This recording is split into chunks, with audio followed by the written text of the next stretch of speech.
Hello दोस्तों, जय हिंद जय भारत। दोस्तों दी डिफेंस कैफे में आपका स्वागत है। दोस्तों अपना जो चैप्टर हिस्ट्री वाला चल रहा था और हिस्ट्री में आज मैं आपको चैप्टर लेके हूँ वो पाल वंश। और पाल वंश के बारे में दोस्तों आपको याद रखना, ये बंगाल का वंश है और बंगाल को प्राचीन काल में क्या कहते थे, गौड़ कहते थे। और पाल वंश के बारे में दोस्तों पूरा मैं आपको चैप्टर क्लियर करवाता हूँ। देखिए दोस्तों, मैंने आपको पहले ही बता दिया था कि अपना जो चैप्टर कौन सा हो जाएगा, अपना चैप्टर हो जाएगा पाल वंश। ठीक है ना, कौन सा वंश है दोस्तों, पाल वंश वाला अपना चैप्टर हो जाएगा।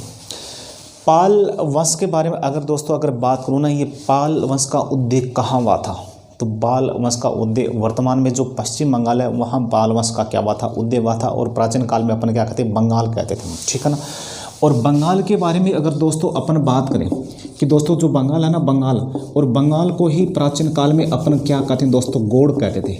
बंगाल को ही प्राचीन काल में अपन क्या कहते हैं, गौड़ के नाम से जानते थे। किस नाम जानते थे, गौड़ के नाम से जानते थे। मतलब गौड़ में, ये बंगाल में और क्या हुआ था, पाल वंश का उदय हुआ था। देखिए दोस्तों, पाल वंश का जो संस्थापक कौन था, पाल वंश का संस्थापक के बारे में अगर पूछें तो जो दोस्तों अपन पाल वंश का संस्थापक था गोपाल। कौन था, गोपाल। ये क्या था, पाल वंश का संस्थापक था। इनकी राजधानी कौन सी दोस्तों, तो राजधानी के बारे में अगर बात करें तो दोस्तों पाल वंश की राजधानी कौन सी थी, तो वो आपको याद रखना दोस्तों, इनकी राजधानी थी मुंगेर।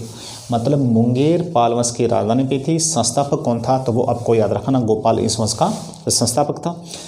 लेकिन दोस्तों इस वंश का सबसे महानतम शासक कौन था, मतलब इस वंश का सबसे महान शासक कौन था दोस्तों, इस वंश का सबसे महान शासक था धर्मपाल।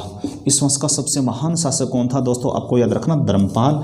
ये धर्मपाल क्या था, इस वंश का सबसे महान शासक था दोस्तों। और धर्मपाल के बारे में अगर बात करूं दोस्तों, धर्मपाल के बारे में एक क्वेश्चन जो बार बार आ रहा है, धर्मपाल पाल वंश का पहला शासक था जिसने कनौज के त्रिपक्षीय संघर्ष में भाग ले हुआ था।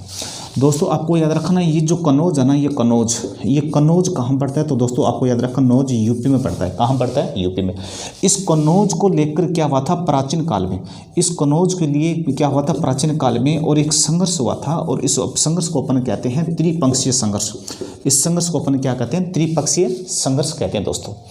मतलब ये जो त्रिपक्षीय संघर्ष हुआ दोस्तों, किन वंश में हुआ था, 3 वंश थे और 3 वंश में, और ये संघर्ष हुआ था किसके लिए, कनौज के लिए हुआ था। और इस कनौज के संघर्ष में सबसे पहले और किस पाल शासक ने भाग लिया था, तो आप बताते ना, धर्मपाल ने। और त्रिपक्षीय संघर्ष तो किन किन वंश के बीच हुआ था दोस्तों, ये आपको देखना।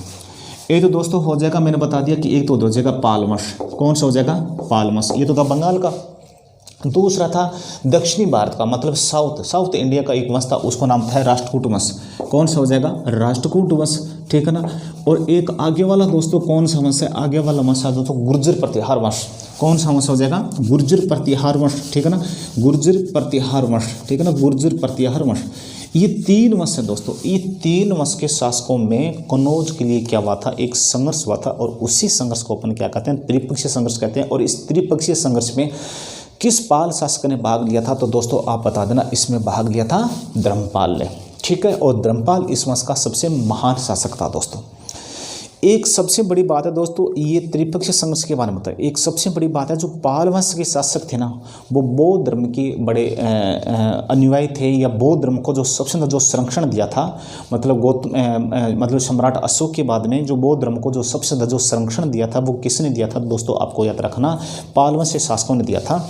मतलब धर्मपाल ने क्या किया था दोस्तों, धर्मपाल ने दोस्तों क्या किया था, जो बौद्ध धर्म है और बौद्ध धर्म के सम्मान में, और धर्मपाल ने क्या किया था दोस्तों, बिहार में एक विश्वविद्यालय की स्थापना की थी।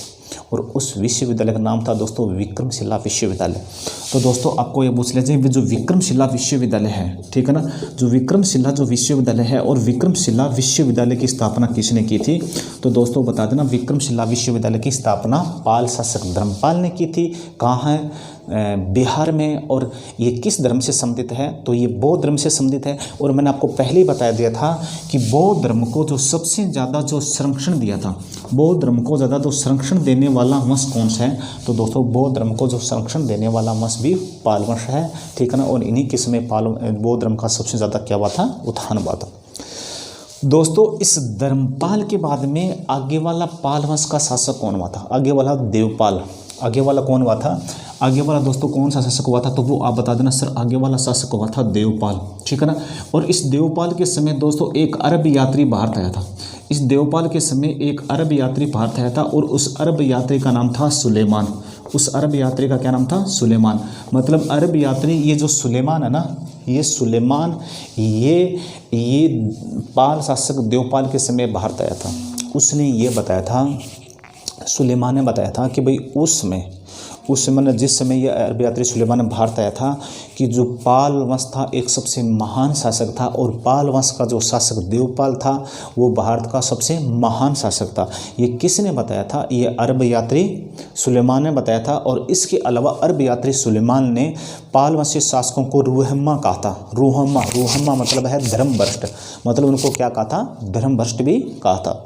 फिर देखिए दोस्तों, इसी जो देवपाल है और इसी देवपाल को पराजित किसने किया था दोस्तों? इसी देवपाल को पराजित किया था दक्षिणी भारत का शासक था राजेंद्र प्रथम, और इसने इस देवपाल को पराजित किया था दोस्तों, ठीक है ना, गंगा नदी के तट पर, और इसको क्या किया था? पराजित किया था।